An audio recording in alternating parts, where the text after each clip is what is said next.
തീവ്രവാദത്തെ വച്ചുപൊറുപ്പിക്കില്ല, ഒരു മണ്ണിലും തീവ്രവാദത്തെ വളർത്തില്ല പറയുന്നത് ചൈനയാണ്. പാകിസ്ഥാന് എല്ലാവിധ ആയുധക്കോപ്പുകളും നൽകി ഇന്ത്യക്ക് എതിരെ പാകിസ്ഥാനെ നിലയുറപ്പിച്ച് നിർത്തുന്ന ചൈനയാണ് ഈ വാചകമടിക്കുന്നത്. ചൈനയ്ക്ക് വട്ടായിപ്പോയോ എന്നാണ് ഇപ്പോൾ പലരും ചോദിക്കുന്നത്. ചൈനയുടെ കാര്യമാണോ സംസാരിക്കുന്നത്? ചൈനയിൽ ഒരു കാരണവശാലും ഒരു തീവ്രവാദിയും തലവെക്കാനോ പ്രവർത്തിക്കാനോ അനുവദിക്കില്ല.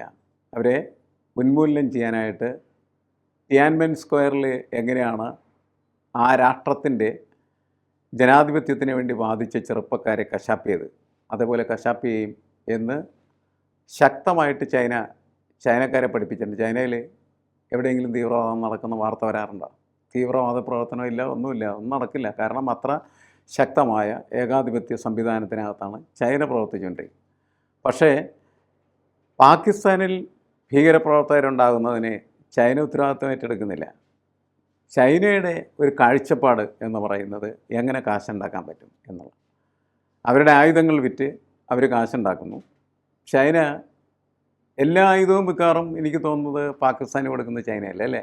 ഏതാണ്ട് 75% അവരുടെ ആയുധങ്ങളാണ് പാകിസ്ഥാൻ ഉപയോഗിച്ചുകൊണ്ടിരിക്കുന്നത്. പക്ഷേ പാകിസ്ഥാൻ ഭീകരപ്രവർത്തനം നടത്തുന്നവരും ഭീകരപ്രവർത്തകനെ ട്രെയിനിങ് കൊടുത്ത് വളർത്തി പല സ്ഥലങ്ങളിലേക്കും ഭീകരപ്രവർത്തനത്തിന് വിടുകയും ചെയ്യുന്ന ഒരു രാജ്യമാണ്. ആ രാജ്യത്തെ അങ്ങനെ കാണാൻ ഒരിക്കലും ചൈന എന്ത് ചെയ്തിട്ടില്ല, ശ്രമിച്ചിട്ടില്ല. യഥാർത്ഥത്തിൽ വലിയ രാഷ്ട്രങ്ങൾ ചൈന, അമേരിക്ക, ബ്രിട്ടൻ, ഫ്രാൻസ്, ഇങ്ങനെയൊക്കെയുള്ള രാഷ്ട്രങ്ങൾ, റഷ്യ, ഇവരൊക്കെ യഥാർത്ഥത്തിൽ ചെയ്യേണ്ടത് എന്താണ്? തീവ്രവാദ പ്രവർത്തനത്തിന് സഹായിക്കുന്ന, തീവ്രവാദികൾ വളർത്തുന്ന കേന്ദ്രങ്ങൾ ഉൽപ്പാദിപ്പിക്കുന്ന രാഷ്ട്രങ്ങൾക്ക് എതിരെ ഉപരോധം ഏർപ്പെടുത്തുകയാണ് ചെയ്യേണ്ടത്. അവരെ ഒരു തരത്തിലും സഹായിക്കാനായിട്ട് പാടില്ല. അങ്ങനെ സഹായിക്കാതിരുന്നാൽ മാത്രമാണ് തീവ്രവാദത്തെ പ്രോത്സാഹിപ്പിക്കാൻ ഒരു രാഷ്ട്രവും, ഇപ്പോൾ പാകിസ്ഥാനെ പോലെയുള്ള തെമ്മാടി രാഷ്ട്രങ്ങൾ ഒരിക്കലും തയ്യാറാവാത്ത സാഹചര്യം ഉണ്ടാവുള്ളൂ. പക്ഷെ അതവർ ചെയ്യുന്നില്ല. അങ്ങനത്തെ നിലപാട് ചൈന ഒരിക്കലും സ്വീകരിക്കുന്നില്ല. ചൈനയ്ക്ക് ചൈനയിൽ തീവ്രവാദം പാടില്ല എന്ന് മാത്രമേ. മറ്റെവിടെയെങ്കിലുമൊക്കെ നിങ്ങൾ തീവ്രവാദം നടത്തിക്കോ, കലാപം ഉണ്ടാക്കിയോ, യുദ്ധം ഉണ്ടാക്കിക്കോ. അങ്ങനെ യുദ്ധം ഉണ്ടായിക്കഴിഞ്ഞാൽ ഞങ്ങൾ ആയുധങ്ങൾ തരും, ഞങ്ങൾക്ക് ഒരുപാട് പണം അതുവഴി നേടിയെടുക്കാനായിട്ട് കഴിയും. ഇപ്പോൾ പാകിസ്ഥാന് കൊടുത്ത ആയുധങ്ങളുടെ എഫിഷ്യൻസിയുടെ കാര്യത്തിൽ ഇപ്പോൾ വലിയ തർക്കമുണ്ടല്ലേ? കാരണം ഇന്ത്യക്കെതിരെ പാകിസ്ഥാൻ ചൈന കൊടുത്തിരിക്കുന്നതായിട്ടുള്ള പല ആയുധങ്ങൾ ഉപയോഗിച്ചപ്പോൾ അതൊക്കെ ഇർക്കിൽ പടക്കമായി മാറി എന്ന് ആളുകൾ തമാശക്ക് പറയുന്നുണ്ട്. എന്തായാലും അത് പൊട്ടിത്തകർന്നു പോവുകയും ഒരിക്കലും ഇന്ത്യക്ക് ഒരു ആഘാതം സൃഷ്ടിക്കാനായിട്ട് അവയ്ക്ക് കഴിഞ്ഞിട്ടില്ല എന്നാണ് നമ്മൾ മനസ്സിലാക്കേണ്ടത്. നമ്മൾ റഷ്യയിൽ നിന്ന് വാങ്ങുന്ന S-400 എന്ന് പറയുന്ന ഈ ഇസ്രായേൽ ഉപയോഗിച്ചിരുന്നതായിട്ടുള്ള അയൺ ഡോം പോലെയുള്ള മിസൈൽ പ്രതിരോധ സംവിധാനം എന്ന് പറയുന്നത് എത്രയോ ശക്തമായിട്ടുള്ള രീതിയിലാണ് നമുക്ക് ഉപയോഗിക്കാനായിട്ട് കഴിഞ്ഞത്. അതിൻ്റെ എഫിഷ്യൻസി നമുക്ക് കൃത്യമായിട്ട് മനസ്സിലാക്കാനും കഴിയും. പക്ഷേ ചൈന കൊടുത്തിരിക്കുന്ന ഉപകരണങ്ങളുടെ എഫിഷ്യൻസി ഇതുവരെയായിട്ടും ആർക്കും മനസ്സിലായിട്ടില്ല എന്നുള്ളതാണ്. അത് പല ചൈനീസ് ഉൽപ്പന്നങ്ങളെ പോലെയോ അല്ലെങ്കിൽ ചൈനീസ് പടക്കത്തെ പോലെയോ ഒക്കെയാണ് എന്ന് പറഞ്ഞ് അവരെ കളിയാക്കിക്കൊണ്ടിരിക്കുന്ന ഒരു സാഹചര്യമാണ് ഇപ്പം നിലനിൽക്കുന്നത്. എന്തായാലും ഞങ്ങൾ തീവ്രവാദത്തെ പ്രോത്സാഹിപ്പിക്കുന്നില്ല എന്ന് പറയുന്ന അവരുടെ വായ്ത്താരി അത് ശരിയാവണമെങ്കിൽ അവർ ഈ ഭീകരവാദികളായിട്ടുള്ള ആളുകൾ നിർമ്മിച്ചുകൊണ്ടിരിക്കുന്ന രാഷ്ട്രങ്ങളെ സഹായിക്കുന്ന പരിപാടിയിൽ നിന്നും മാറേണ്ടതാണ്. ഇതവരുടെ സഹായമായിട്ട് ഞാൻ കണക്കാക്കുന്നില്ല. പാകിസ്ഥാനെ അവർ സഹായിക്കല്ലേ ചെയ്യുന്നത്. പാകിസ്ഥാനെ ആയുധം കൊടുത്ത് കാശ് വാങ്ങിക്കും. കാശാണ് അവരുടെ പ്രധാനപ്പെട്ട കാഴ്ചപ്പാട്. അപ്പോൾ പണം കിട്ടുന്നതിന് വേണ്ടിയിട്ട് ആയുധ വിൽപ്പന നടത്തുന്നു. എല്ലാ ആയുധങ്ങളും ഉൽപ്പാദിപ്പിക്കുന്ന എല്ലാ രാഷ്ട്രങ്ങളും ഇങ്ങനെയാണ്. യുദ്ധം ഉണ്ടാകുന്ന അവർക്ക് ഭയങ്കര സന്തോഷമുള്ള കാര്യമാണ്. കാരണം യുദ്ധം വന്നാൽ മാത്രമേ ഈ ആയുധം ചെയ്യുള്ളൂ, വിറ്റഴിക്കപ്പെടുകയുള്ളൂ. അപ്പോൾ ആ വിൽപ്പന വേണമെങ്കിൽ യുദ്ധം വേണം.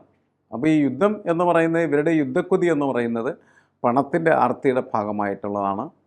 പഴയ കാലത്തിൽ നിന്ന് വ്യത്യസ്തമാണ് ഇന്നത്തെ ലോകത്തിൻ്റെ ഒരു അവസ്ഥ. എവിടെ നിന്നും പണം ഉണ്ടാക്കാൻ എന്ത് വേണമെങ്കിലും ചെയ്യാം. ഒരു വശത്ത് മയക്കുമരുന്നിൻ്റെ കച്ചവടം വ്യാപകമായിട്ട് ലോകം മുഴുവൻ നടക്കുന്നത് പണം ഉണ്ടാക്കാൻ വേണ്ടിയിട്ടാണ്. ഇവിടെ ആയുധങ്ങൾ വിൽക്കുന്നു. ഈ ആയുധങ്ങളായാലും മയക്കുമരുന്നായി കഴിഞ്ഞാലും മനുഷ്യനെ കൊല്ലുന്ന സംവിധാനങ്ങളാണ്. മനുഷ്യനെ കൊന്ന് പണമുണ്ടാക്കുന്ന തരത്തിലേക്ക് ലോകത്തിൻ്റെ കാഴ്ചപ്പാടുകൾ മാറിക്കഴിഞ്ഞിരിക്കുകയാണ് ചെയ്യുന്നത്. ഇവിടെ പാകിസ്ഥാൻ ആയുധം കൊടുത്ത് ചൈന പണമുണ്ടാക്കുന്നു. ചൈന മാത്രമല്ല, അല്ലേ, തുർക്കിയും അത് തന്നെ പറയുന്നത്. പാകിസ്ഥാൻ്റെ കയ്യിൽ പണമൊന്നുമില്ല. അപ്പോൾ പാകിസ്ഥാനോട് പറയുന്നത് നിങ്ങൾ എവിടെ നിന്നെങ്കിലും കടം വാങ്ങി, എന്നിട്ട് ഞങ്ങൾക്ക് കാശ് എങ്കിൽ ഞങ്ങൾ ആയുധങ്ങൾ തരാം എന്നാണ് പറയുന്നത്. എനിക്കൊന്ന് വേൾഡ് ബാങ്ക് അല്ലേ, IMF, ഇൻ്റർനാഷണൽ മോണിറ്ററി ഫണ്ട് എന്ന് പറയുന്ന സാധനം ഇവർക്ക് കുറേ ഡോളർ ഏതാണ്ട് 700 കോടിയിലേതും ഡോളർ എനിക്ക് തോന്നുന്നു അല്ലേ. 8500 ചോദിച്ചു, 10,000 ചോദിച്ചു, 8500 കോടി കൊടുക്കാം എന്നൊക്കെ ഇപ്പം ധാരണയിൽ എത്തിക്കഴിഞ്ഞിരിക്കുകയാണ്. അതൊക്കെ അവർ കൊടുക്കാൻ പാടില്ല. കാരണം എന്ന് വെച്ചാൽ ഈ യുദ്ധത്തിന് വേണ്ടിയിട്ടും ഭീകരവാദികൾക്ക് വേണ്ടിയിട്ടും പണം ചെലവഴിക്കുന്നതിന് വേണ്ടിയിട്ട് ഈ IMF പോലെയുള്ളതായിട്ടുള്ള അന്താരാഷ്ട്ര സംവിധാനങ്ങൾ പ്രവർത്തിക്കാൻ പാടില്ല എന്നുള്ളതാണ്. അമേരിക്കയാണ് അത് നിയന്ത്രിക്കുന്നത്. അമേരിക്കക്ക് ചെയ്യാവുന്ന ഒരു കാര്യമേ ഉള്ളൂ. അപ്പോൾ വൻ രാഷ്ട്രങ്ങളെല്ലാവരും കൂടി ഒത്തൊരുമിച്ച് നിന്നാൽ ഈ ഭീകരപ്രവർത്തനവും അതേപോലെ തന്നെ യുദ്ധവും ഒക്കെ എന്ത് ചെയ്യാൻ പറ്റും, ഇല്ലായ്മ ചെയ്യാനായിട്ട് കഴിയും. പക്ഷേ അവർക്ക് ആവശ്യം യുദ്ധമാണ് എങ്കിലേ അവർക്ക് വലിയ തരത്തിൽ ആയുധ വിൽപ്പന നടത്താനായിട്ട് കഴിയുള്ളൂ. അപ്പോൾ ഈ കാഴ്ചപ്പാടുകൾ പ്രധാനപ്പെട്ട പ്രശ്നമാണ്. ആയുധങ്ങൾ വിറ്റ് പണമുണ്ടാക്കുക എന്ന് പറയുന്ന മനസ്ഥിതിയുമായിട്ട് നടക്കുകയാണെന്ന് വെച്ചാൽ നിങ്ങൾക്കൊരിക്കലും തീവ്രവാദത്തെയോ അതേപോലെ യുദ്ധത്തെയോ ഭൂമിയിൽ നിന്ന് ഇല്ലായ്മ ചെയ്യാനായിട്ട് കഴിയില്ല എന്നുള്ളത്. പക്ഷേ ഈ ചൈനയെ സംബന്ധിച്ചിടത്തോളം ചൈനയ്ക്ക് ഇന്ത്യ വളർന്നു കളയുമോ എന്നുള്ളൊരു ഭയം എപ്പോഴുമുണ്ട്. ഈ 2014 ശേഷം ഇന്ത്യയുടെ ഈ പെട്ടെന്നുള്ള വളർച്ച ലോകരാജ്യങ്ങളുമായെല്ലാം ഇന്ത്യക്ക് ബന്ധം വരുന്നു. ഇന്ത്യയെ ലോകരാജ്യങ്ങളൊക്കെ അംഗീകരിക്കുന്ന ഒരു രീതിയിലേക്ക് പോകുന്നു. അപ്പോൾ ചൈന വല്ലാതെ ഭയപ്പെടുന്നുണ്ട്. ഇപ്പോൾ സൈനിക ശക്തിയിൽ തന്നെ 4ാം സ്ഥാനത്താണ് ഇന്ത്യ. അപ്പോൾ എങ്ങനെയും ഇന്ത്യയെ തകർക്കുക, ഇത് ചൈന പുറമേ കാണിച്ചില്ല എങ്കിൽ പോലും ചൈനയുടെ ഉള്ളിലുണ്ട്. ഇന്ത്യ തകരണം എന്നാഗ്രഹിക്കുന്ന ഒരു സമീപനം ചൈനയ്ക്കുണ്ട് എന്നുള്ളതാണ്. അപ്പോൾ ഇത് ചൈന പാകിസ്ഥാനിലൂടെ പ്രാവർത്തികമാക്കാൻ ശ്രമിക്കുകയാണോ? പാകിസ്ഥാനിലൂടെ അത് പ്രാവർത്തികമാക്കാൻ കഴിയും എന്നവർ വിശ്വസിക്കുന്നില്ല. കാരണം പാകിസ്ഥാൻ എന്ത് ചുളു സാധനമാണെന്നുള്ളത് ആർക്കറിയാം, ചൈനക്കറിയാം. പക്ഷേ ചൈനയ്ക്ക് ഇന്ത്യയോട് വലിയ താല്പര്യങ്ങളില്ല എന്നുള്ളത് എല്ലാവർക്കും അറിയുന്നൊരു കാര്യമാണ്. പക്ഷേ അതോടൊപ്പം തന്നെ ഒരു വശത്ത് ഇന്ത്യയോട് വളരെയധികം താല്പര്യവും ചൈനയ്ക്കുണ്ട്. കാരണം ചൈനയുടെ വ്യാപാര വളർച്ചയ്ക്കും വികാസത്തിനും ഇന്ത്യ സഹായകരമാണ് എന്ന് കണക്കാക്കുന്ന ഒരു വശമുണ്ട്. ആ വശത്തിലൂടെ ഇന്ത്യയുടെ സുഹൃത്തായി നിൽക്കാനായിട്ട് ചൈന ആഗ്രഹിക്കുന്നു.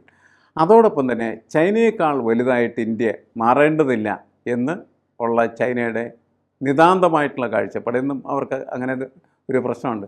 തൊട്ടയൽ രാജ്യമായിട്ടുള്ള ഇന്ത്യ ചൈനയേക്കാൾ മികച്ച രീതിയിൽ വളരുമോ വികസിക്കുമോ എന്ന് പറയുന്നതായിട്ടുള്ള ഒരു ഭയമോ ഉത്കണ്ഠയൊക്കെ അവർക്കുണ്ട്. അത് മാർക്കറ്റിംഗ് രംഗത്താണ്. സാങ്കേതിക വിദ്യയിൽ ഇപ്പോൾ നമുക്ക് ചൈനയുടെ അടുത്തെത്താനായിട്ട് ഒരുപാട് വർഷങ്ങൾ സഞ്ചരിക്കേണ്ടതായിട്ട് വരും. കാരണം അവരങ്ങനെ മാറിക്കഴിഞ്ഞിരിക്കാൻ.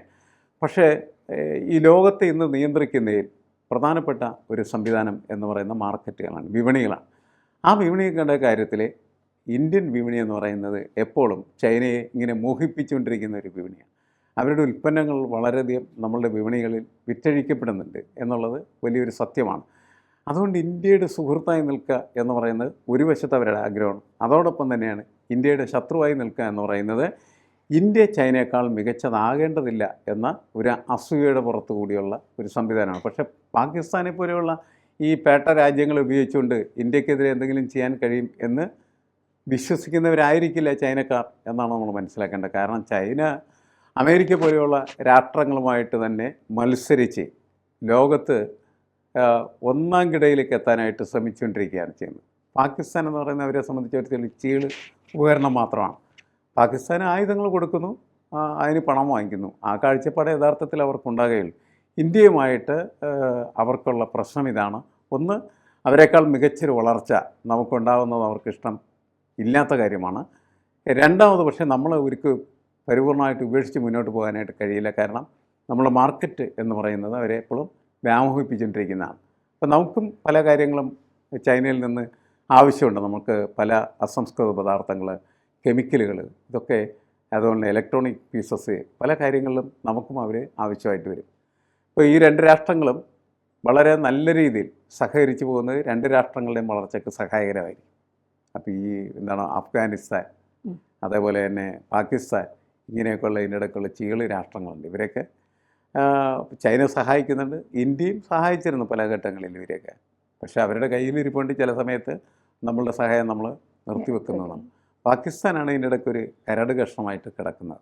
അതിപ്പോൾ ഈ യുദ്ധവും അതിൻ്റെ സംവിധാനങ്ങളൊക്കെ മാറുമ്പോൾ അതിനൊരു തീരുമാനമാകും എന്ന് വേണമെങ്കിൽ നമുക്ക് കരുതാവുന്നതാണ്.